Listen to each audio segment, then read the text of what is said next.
हरि ओम श्री गणेशाय नमः। श्री गुरु चरण कमलेभ्यो नमः। सभी भक्तजनों को माघ कृष्ण पक्ष षटतिला एकादशी की हार्दिक शुभकामनाएं। सर्वप्रथम हम श्री हरि से प्रार्थना करेंगे, उसके उपरांत षटतिला एकादशी के व्रत का महात्म्य सुनेंगे। हाथ जोड़ विनती करूं, सुनियो दीन दयाल। तुम लग मेरी दौड़ है, तुम ही हो रखवाल। आपकी भक्ति प्रेम से मन होवे भरपूर।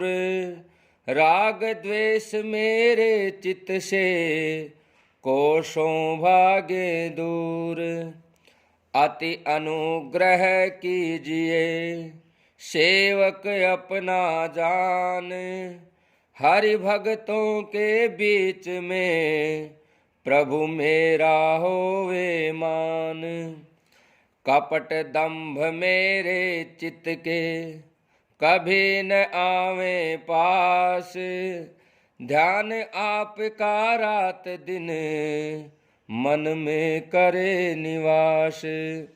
नित शुद्ध और बुद्ध हो जगत के हो करतार। नमस्कार हो आपको हरि मेरा बारंबार। विनय करूं रात दिन जोड़ के दोनों हाथ। रखियो लाज कृपाल जी शरण आया हूँ नाथ। केवल पूर्ण ज्ञान का घर मन में हो जाए।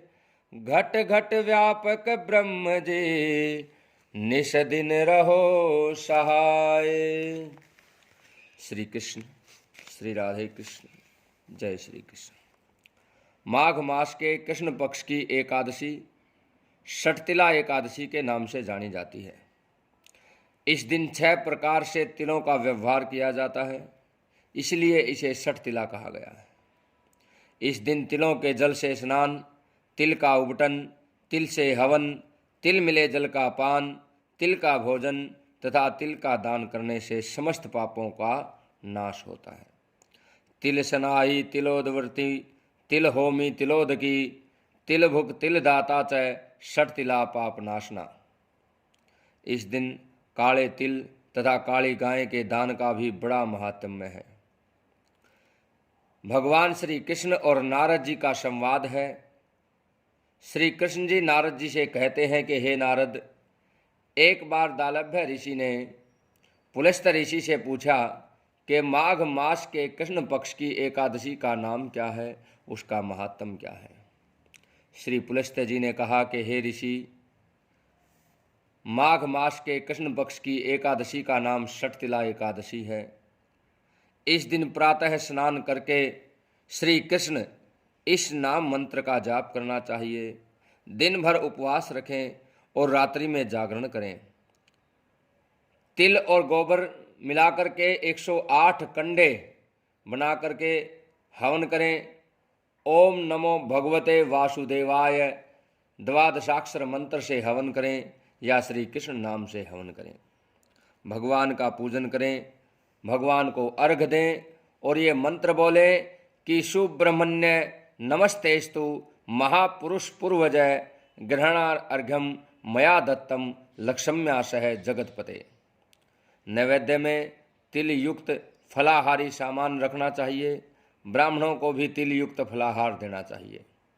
यह व्रत सभी प्रकार के पापों को नष्ट करने वाला, सभी प्रकार की मनोकामनाएं पूरी करने वाला है। भगवान श्री कृष्ण कहते हैं, हे नारद जी, इससे जुड़ी हुई एक कथा है जिसके विषय में प्राचीन काल की बात है कि पृथ्वी लोक पर एक ब्राह्मणी रहती थी। वो सदैव व्रत किया करती थी। एक समय वह 1 माह तक व्रत किया। इससे उसका शरीर अत्यंत दुर्बल हो गया, परंतु उसने कभी भी देवताओं तथा ब्राह्मणों को धन तथा अन्नदान नहीं किया। इस व्रत के अंदर अन्नदान का बड़ा महत्व बताया। सब प्रकार से अपने शरीर को तपस्या के दौरान तपा करके उस ब्राह्मणी ने स्वर्ग लोक को प्राप्त कर लिया, लेकिन अन्नदान न करने के कारण उसे उस आत्मग्रह में भी, स्वर्ग लोक में भी सभी वस्तुओं से वंचित पाया। भगवत संबंधी व्रत, उपवास, पति सेवा, जिसके कारण उसे वैकुंठ प्राप्त हुआ। लेकिन एक बार भगवान ने अन्नदान के लिए उनके दरवाजे पर आकर के कपाली वेश में भिक्षा मांगी, तो उस ब्राह्मणी ने एक मिट्टी का ढेला उन्हें दे दिया, जिस कारण से उन्हें घर तो मिल गया स्वर्ग लोक में, मिट्टी का घर तो मिल गया, परंतु अन्न आदि चीज़ों से वंचित मिला। तो वो भगवान की शरण में गई।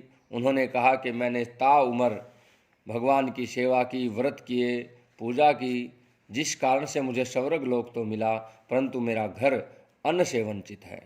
भगवान ने कहा कि माघ मास के कृष्ण पक्ष की एकादशी को तुम्हारे घर पर देव स्त्रियां आएंगी, तुम्हें देव स्त्रियों को देख करके दरवाज़ा बंद कर लेना है, और जब तक वो एकादशी का महात्म ना सुनाए दरवाज़ा नहीं खोलना है।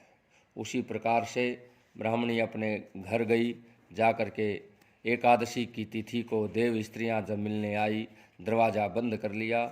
जब देव स्त्रियों ने दरवाज़ा खुलवाने के लिए कहा, तो उन्होंने कहा कि आप मुझे आज माघ मास के कृष्ण पक्ष की षटतिला एकादशी का महात्म्य बताएं। उन देव स्त्रियों ने कहा कि हम आपको ये महात्म्य अवश्य बताएंगी।